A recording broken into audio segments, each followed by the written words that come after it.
You miserable son of a bitch. I gave you my heart, I gave you my soul, I gave you my body, and you just threw me aside like I was some piece of garbage. Yeah, my bad. A grand piano falls out of a clear sky and crushes a man on a doorstep. That's it. That's the last image American audiences ever got of Charlie Harper, the character who built one of the biggest sitcoms of the 2000s and then, in real life, nearly burned the whole production to the ground. To understand why a network comedy chose to end its 12-year run by literally dropping a piece of furniture on its own leading man, you have to go back to a bar conversation in Los Angeles, a firing that shocked Hollywood, and a public breakdown that turned into a national spectacle. This is the story of how 2.5 Men became appointment television, how its biggest star turned into its biggest liability, and how the show's creator got the very last word. Every sitcom origin story sounds a little too neat in hindsight, but this one really did start with a conversation over drinks. Producer Chuck Lorre was talking with a friend who was newly divorced and raising a son while crashing with his brother. Lorre saw a show in it immediately, a fractured family forced under one roof, built for comedy but grounded in something real. The first pitch to CBS wasn't the version that aired. Lorre and his writing partner floated a setup involving a single father, his gay brother, and a straight son, a structure the network worried was too much for a mainstream 9 p.m. slot in the early 2000s. CBS pushed for something safer, and the writers reshaped it into the trio audiences would come to know: a womanizing jingle writer, his uptight, recently divorced chiropractor brother, and the brother's young son, all living together in a beach house in Malibu. Even after the concept was locked, the show almost didn't make it to air. The budget CBS was staring at, over $1 million an episode, was steep for a single-camera-era network trying to justify a traditional multi-camera comedy. Lorre took a pay cut himself and renegotiated with the cast to bring the number down, and the green light finally came through just weeks before filming was scheduled to begin. The beach house itself was modeled on Lorre's actual home, rebuilt on a soundstage down to small details. Even the show's theme song was something Lorre wrote himself in less than an hour, right before the cameras started rolling. Casting was its own chaos. The lead role almost went to a different well-known television actor who passed on it. When Charlie Sheen's name came up, he wasn't sold either. Lorre reportedly spent the better part of a day at Sheen's house convincing him to commit to series television, something Sheen had avoided for years. The actor who eventually played the uptight brother had actually first read for Sheen's role and was deemed a poor match, too likable to play a womanizer. And the kid who became the half-man of the title, a young Angus T. Jones, was one of the last children to audition, and nearly lost the role after a growth spurt right before filming started.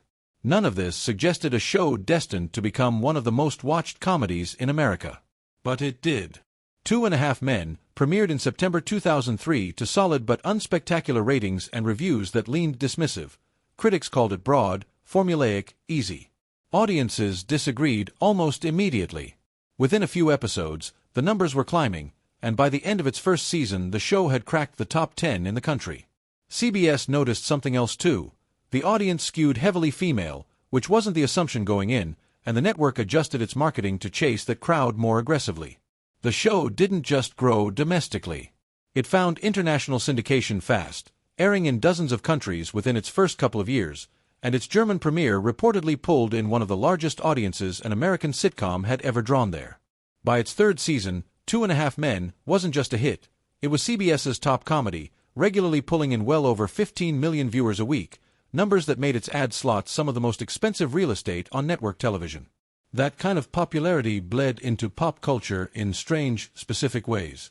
Alan Harper's profession reportedly correlated with a bump in chiropractic school enrollment. Charlie's loud bowling shirts became a genuine retail trend. The show's writing staff, meanwhile, was working brutal hours to keep up with a hit that had outgrown everyone's expectations, and at least one producer was hospitalized during a particularly grueling stretch of the second season.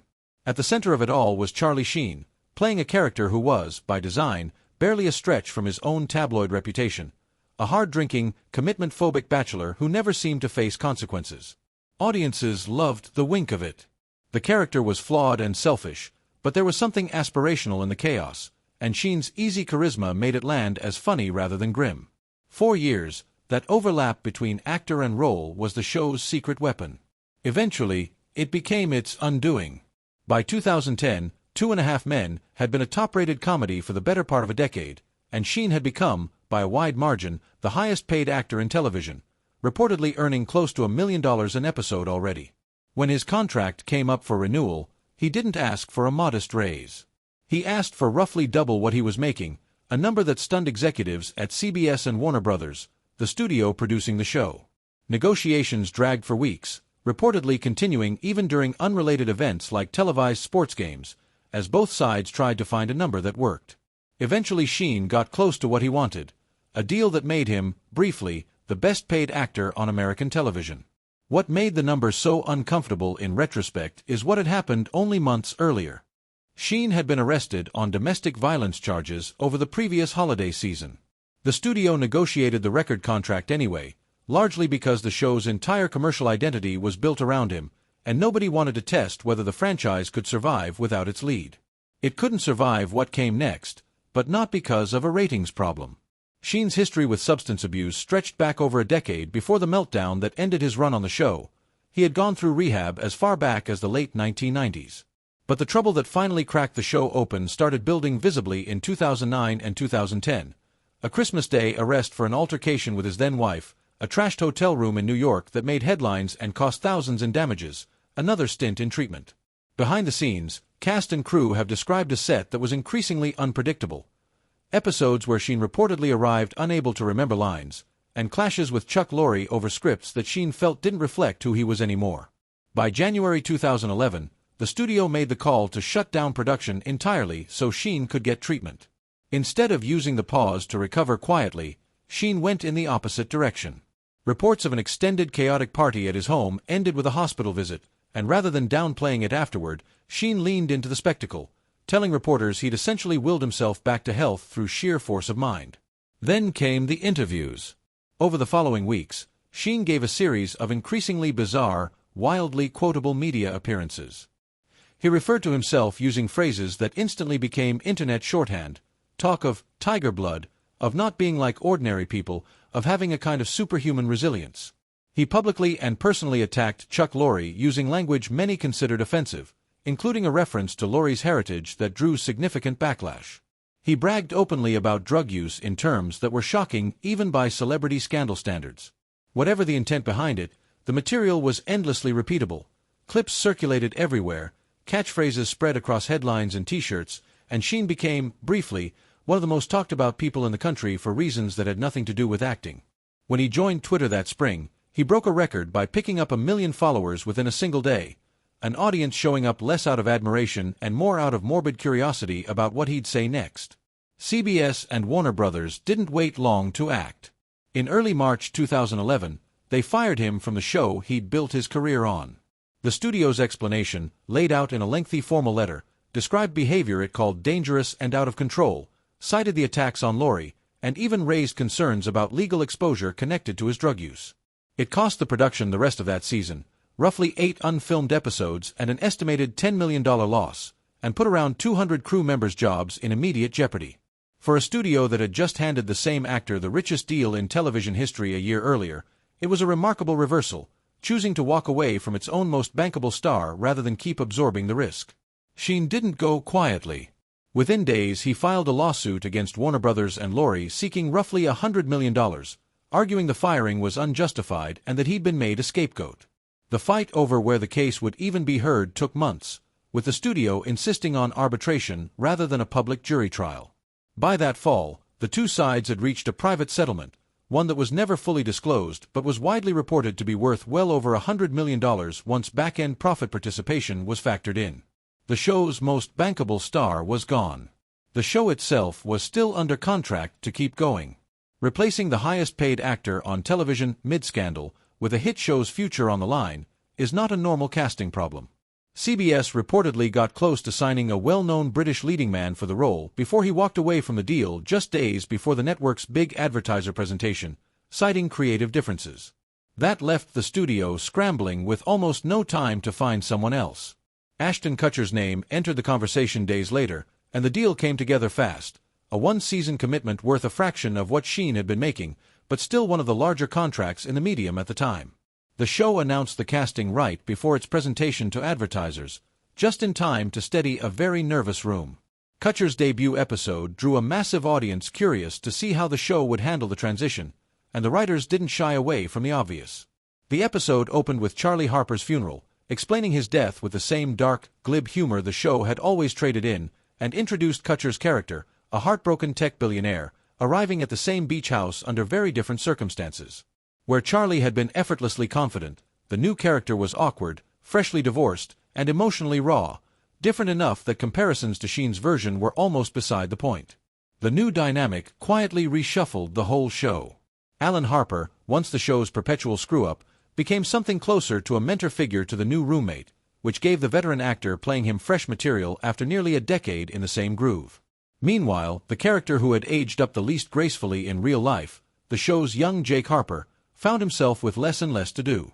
Angus T. Jones had been part of the show since he was 10 years old, growing up almost entirely on that soundstage. For a long stretch, it looked like a dream job: massive visibility, a career most child actors would envy, and a paycheck that reportedly reached hundreds of thousands of dollars per episode by his final seasons. But the older he got, the more uneasy he became with the material itself. The show's steady diet of jokes about sex, drinking, and casual hookups sat increasingly badly with him as his personal beliefs shifted. That shift became public in 2012, when Jones appeared in a video produced by a religious organization and told viewers, in blunt terms, that the show he starred on wasn't good for them and that they should stop watching. He described feeling like a hypocrite showing up to work on something he no longer believed in. It wasn't a spur-of-the-moment comment. By his own later account, he'd been wrestling with the disconnect for years, quietly asking writers to trim scenes he found objectionable and growing noticeably more withdrawn on set. The reaction split cleanly. Some people respected a young man taking a public stand rooted in genuine conviction. A lot of Hollywood, and a lot of the show's fanbase, saw it as biting the hand that had made him famous and wealthy. Jones apologized fairly quickly for how the comments landed with his castmates, but he didn't walk back the substance of what he'd said. The relationships on set didn't fully recover. Within a year, the show confirmed he'd be stepping back from the role entirely, and he was absent for the whole of the final season, except for one last appearance. He came back for the series finale, playing a grown-up version of Jake who'd turned an early investment from his uncle into real money, closing the loop on the character in a way the writers clearly intended as a wink to longtime viewers before the show said goodbye for good. CBS spent months building anticipation for the finale, giving it a title that hinted heavily at what was coming, Of Course He's Dead, without confirming whether Sheen's character would actually reappear. The cast played coy in interviews. One of the stars went on a late-night talk show days before the finale and promised viewers would be shocked, which only fueled speculation. The second-to-last episode ended on a deliberate cliffhanger, with a mysterious package addressed to Charlie Harper, and the resulting online chatter helped push the finale into serious trending territory before it even aired. Sheen added to the noise himself, publicly joking the day before broadcast that people shouldn't expect to see him, a comment that could have been read as a straight denial or as exactly the kind of misdirection you'd expect from a finale built on secrecy. The production kept the actual script locked down tight. Even members of the cast reportedly didn't get full pages, and guest performers were only given the specific lines relevant to their scenes. When the episode finally aired in February 2015, more than 13 million people were watching. And after 12 seasons of build-up, the show gave its answer in about 15 seconds. A man resembling Charlie Harper approached the old beach house and rang the doorbell. Before anyone answered, a full-size grand piano dropped out of nowhere and crushed him on the spot. Then the camera pulled back to reveal Chuck Lorre himself, sitting in a director's chair, looking straight into the lens. He delivered one of Sheen's own signature lines back at the audience, a single word that had defined the actor's public meltdown 4 years earlier, and then a second piano fell and crushed him too. It was audacious, a little mean, and unmistakably personal. Whatever else people took from that closing image, nobody watching missed who it was aimed at. Chuck Lorre, the man Sheen had spent a radio interview calling names on national media, had waited 4 years and gotten the literal last word, and the last laugh, on the finale of the show that made them both famous. Reactions split almost immediately, and it didn't really settle in the years after. A large chunk of viewers thought the bit was exactly the kind of dark, self-aware humor the show had always leaned on, and appreciated that the writers didn't pretend the Sheen chapter hadn't happened. A comparable chunk thought it read as petty, a producer using his own finale to take a public swing at a former star, in front of an audience that hadn't necessarily signed up to watch a personal grudge play out on screen. Entertainment outlets and social media ran with it for days afterward, and the scene became, by a wide margin, the most discussed moment of the show's entire run. more talked about than any single episode from its actual ratings peak years earlier. Sheen, for his part, seemed to take it in stride publicly. Asked about it not long after the finale aired, he called the gag silly but said he was, in a strange way, honored by it, a fairly gracious response given how directly the joke targeted him. The cast scattered into very different second acts. Sheen tried to rebuild with a new FX comedy that ran for 2 seasons but never approached his old numbers, and in 2015 he disclosed publicly that he was HIV positive, adding another layer to a rebuilding process that's still ongoing. A guest spot on a later Chuck Lorre project years afterward suggested at least a partial professional thaw between the two men, even if the relationship never went back to what it was. Jon Cryer, who spent all 12 seasons playing Alan, ended up with arguably the steadiest post-show career of the group, a couple of Emmy wins, a run playing a well-known comic book villain, and a lead role in a new network sitcom picked up nearly a decade after the original series ended. Ashton Kutcher parlayed his 4 seasons into a successful Netflix comedy and a growing profile as a tech investor, and later returned to one of his earlier, more beloved roles in a streaming revival. Angus T. Jones stepped almost entirely away from acting, finished a college degree, and has mostly stayed out of the spotlight since, resurfacing only occasionally and briefly. Looking back years later, Sheen has been notably more reflective about the whole saga than he was in the moment, acknowledging in interviews that he mishandled the situation badly and that the salary fight and the meltdown that followed were connected, part of the same downward spiral. It's a strikingly different tone from the man who was calling himself unbeatable on live television in 2011. 2.5 Men isn't remembered today purely for its jokes or its ratings, impressive as those were at their peak. It's remembered for what happened around it, a lead actor's public collapse playing out in real time on national television, a studio choosing to fire its own cash cow rather than keep absorbing the risk, and a finale that turned the entire mess into one last, pointed punchline instead of pretending it never happened. A reboot gets floated occasionally, and it's easy to see why the idea keeps resurfacing. The brand recognition alone is enormous. But the practical obstacles are real. The show's central comedic engine, built heavily around Charlie's unapologetic womanizing, would need serious retooling to land with today's audiences. The people involved have all moved into different chapters of their careers and, in at least one case, different values entirely. And after an ending as final and as pointed as 2 pianos falling from the sky, it's hard to imagine any version of a comeback that wouldn't feel like it was working against its own best joke. 12 seasons, one of the most expensive contracts in TV history, a very public unraveling, and a finale that settled the score in 15 seconds flat. That's the story CBS's biggest sitcom of the 2000s